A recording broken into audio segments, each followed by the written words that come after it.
Tukwaniriza oli bulungi? Ndi bulungi ogamba otya mugana wange Ron Genius? Ndi bulungi. Ndonge etambula etya sufa? Mpola mpola. Amina. Okay, twasaze tukunoonyeko ng'omu ku abo abagenze ne balambulako ku mukulu gwe bayita Lugonvu. Yes sir. Lugonvu ali mu mbeera ki? Lugonvu nze nga bwe namusanze manyi Lugonvu mukwano gwange. Ate nundi mingi ngendera naye nga wese tuli mu kamera naye twagadde tukoleyo ka video ako. Olw'engamba ezaadde zibungeesibwa ku social media. Waliwo abamubika, waliwo abagamba nti ali mu mbeera mbi nnyo nga bw'oyimanyi. So nafunye omukisa ne njogerako naye. Baali bamukyalidde bantu bawerako naye abafunye omukisa okwogera naye n'afulumya ekigambo yabadde nzi. Era twayogedde dakiika eziwerako ne tumuteerako ne mu kamera ensi n'emulaba ng'aliwo atambula talina mutawaana. Akyali waka ng'omuntu akyafuna okulabirirwa okw'enjawulo omuntu alongooseddwa naye embeera yezzaamu essuubi. Omuntu eyandyagadde okumulaba musiigire ekifaananyi n'olugendo luddawa? Akati ekyo kiyinza obutasiiga kifaananyi. Kifaananyi kiyinza okusiigira nga nze Sendege namusanze we waka era gy'ali afuna bujjanjabi ng'omuntu yenna bw'alina okulabirirwa naye ekyokulagirira we gy'asula n'olugendo si buvunaanyizibwa bwange obwo. Kiki ekimuluma? Ekimuluma era ndowooza yakitubuulira naye kyemmanyi nti baamulongoosezza ate era nga bwemanyi nti maama oba taata oba muganda obo alwala okwogeradde obumuluma eba privacy ye ng'omuntu. So naye ffe kitumanyi nga ffe osobola okumanya nti omuntu mulwadde Sendegeya naye okubuulya ekimuluma ayinza okuba ye. So kati gwatulaba n'oba ofunye omukisa n'osisinkana Lugonvu ayinza okubuulya ekimuluma naye nga bamulongoosezza naye kiyinza okuzzaamu essuubi nti embeera ye ezzaamu essuubi, ayogera, atambula, munyumyamu ng'abantu. Njagala bano ababika obawa obubaka bano abakyasinze omubika ku social media obawa bubaka ki? Bempa obubaka abo abatera okubika abantu sibasobose ku Lugonvu yekka okubika nti ndowooza banoonya content, banoonya likes na views. Kubanga omuntu gw'obika oyinza n'okumusooka okufa. Ate abamu ndowooza banoonya kulabikibwa ku social media. Abika Lugonvu tamanyi na waasula, tamanyi na waabeera, tamanyi na bimukwatako. So ndowooza abika Lugonvu muyinza omumusooka okufa. Naye wandibadde byabisobola okukola okusinga okubika abantu ebisobola otwala likes okusinga okubika abalala. Ye Lugonvu bamubika ndowooza nabo bamulabyeko ng'ayogera.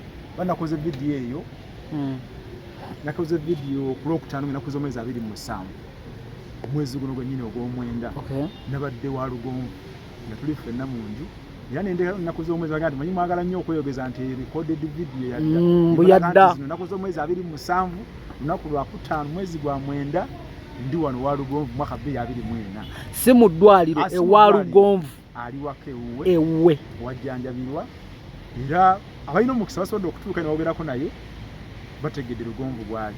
Kati neewuunya omuntu akyabika Lugonvu ku saazi naye amasimu nfunye mangi nnyo. Nafunyeko message okuva mu America, UK. Nakwebaza nnyo mikwano gya Lugonvu olw'okufaayo okulumirirwa okumanya Lugonvu bwali naye abamubika sibe tulaba mikwano gy'ate bbaabwe. Teri muntu ayinza kwagaliza kufa Ron Genius nga mukwano gwo. So kati abafuddeyo okumanya Lugonvu bwali mu mutima omulungi tubeebaza. Lugonvu ne famire n'emikwano gye nga ffe twongera okubaza Mukama Katonda olw'obulamu bw'akyamuwadde nti asobodde okuddamu kati ayogera n'abantu nga bw'olabye nti twamukoze vidiyo ng'ayogera naye ababika. Mu vidiyo yammwe ng'ayimuka ku ntebe awo yagambye ab'Emmengo be bandoga. Awo bigambo bibeerayo eyo bigambo yangaye Lugonvu ebigu twayogedde yange nti yakafuna ennamba z'abasawo b'ekinnansi tazimanyi na muwendo. Gezaako weeno, gezaako weeri, gezaako weeri. Abantu balowooza nti bamuloga. Tebamudirectinga mu church. Bamurecommendinga mu basawo. Bamuwaga nti genda kuwa father gundi akusabire, genda kuwa shehe gundi akusabire. Buli omwamu wa namba y'essimu. Gezaako weegindi akola obulungi. Ono mugezeeko yajja okukola obulungi. Kati eryo ddogo baagala kuloga kubanga bakulemesa mulimu. Naye nze mmanyi kiraga ekyo message eraga nti abantu baava dda Katonda. Mutakyerwalira bibye. Bw'olwala bw'oti nga bwe ndwala wano nti bamutambiseeko oyo. So kati ndowooza nti abantu bakkirize nti mugasobola okulwala najjanjabibwa ate n'awona n'addamu n'akola emirimu gye. Bw'anaaba azzeemu mu butongole ajja kuddamu ayogereko eri abantu be abategeeza emirimu gye nga bwe giri, naye nafunye omukisa ne mubalaga ne mulaba bulungi nnyo. Abankubidde okusiima okuneebaza okugendayo kumukyalira mwebale. Olwawo waliwo tugende nga tunja kamera naye kunaga nti katwogereko naye ensi etegere nti gumubika akyasobola okwogera ati nabukofu ali waka atambula.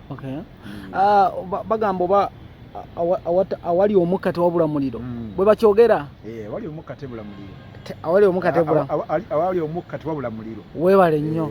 Naye bano abajja babitambuza nti bamuloga gw'osuubira baani abamawulire baloga kuba Lugonvu yakava jjo juzi akyalinamu. Society yaffe yayinoonekamu nti bw'olwala naddala nga wadde ofunye ettutumu ensi badde ekutegedde nga gw'oli genius katwala nti oli music n'olwala bagamba nti music industry ekutandiseeko bamuloza abayimbi kati fe abamawulire naffe bw'olwalaga nti bannamawulire bano bamutandise kubanga badde afunye ettutumu.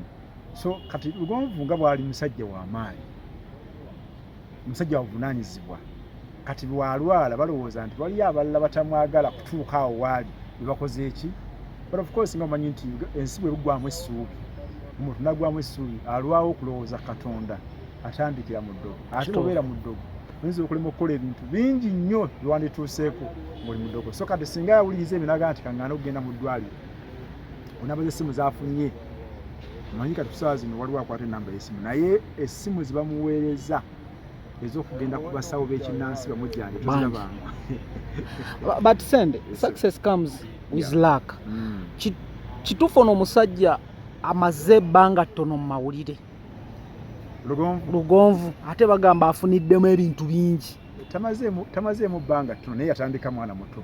Kakodyo ki ke yakozesa? Buli muntu Mukama alina omukisa gw'omuntu, buli muntu alina omukisa gwe ku nsi, naye tumanya ddi lwegunajja. Actually kizibu n'okutegeera nti kati ndi mu mukisa gwange, nzino kubanga oli mu mukisa gulo ne genius, naye Mukama okuzibula amaaso okutegeera nti kati guno gwe mukisa gw'olimu gukozesebwa otyo okubbuluka okuvamu ebyolimu, kyekizibu kyokka. Naye buli muntu ku nsi alina omukisa gwe, naye enkozesa yaagwo n'okumanya lw'ogutuuseemu kyobola buli muntu buli lunaku ebeera future yo. Sina future ya lulala, eyo ye future yabanga kyali mulamu solo okwogera naawe. Kati nkya nsuubira nti ebyenkya nga sitegedde bya leero. So kati Lugonvu Mukama yamusaasira n'amukwatirako n'amutuusa awo waali. Nfuna bulungi naye nga amawulire yagayingira akyali mwana muto, naye yali musajja mukozi, yali musajja mukozi era nga mugezi. Nga tuli ku metro eri, yali ku metro eyo manyi yasookera ku metro Lugonvu mutegeera obulungi. Waali mulamu video sinkadde Lugonvu gyali nafunye essimu omuntu adde ava kyotereeyo nangamba abatugambye Lugonvu afudde nimugaana ye gwe musajja gwe yanakugamba bino social media. Nange bampeereza nadde ndi kapiira ka United ngesamba Spurs onakula jjo nafunye video nga busatera okuva obweru w'eggwanga. Sendega Mukama amaggwa abadde ne Lugonvu kituufu omusajja afudde ddamu oyogereko naye naye agenze okwogera bw'ati nga nange nakamala okwogera ne Lugonvu ng'ovudde ku by'olwokutaano nakati mwezijjidde mu interview kati wakava kwogera ne Lugonvu era nnyinza okujja ku interview nga njogedde ne Lugonvu. Nga tumaliriza omukulu bamulongoseza emirundi emeka?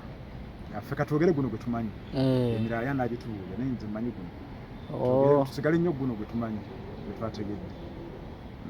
Embeera nnungi.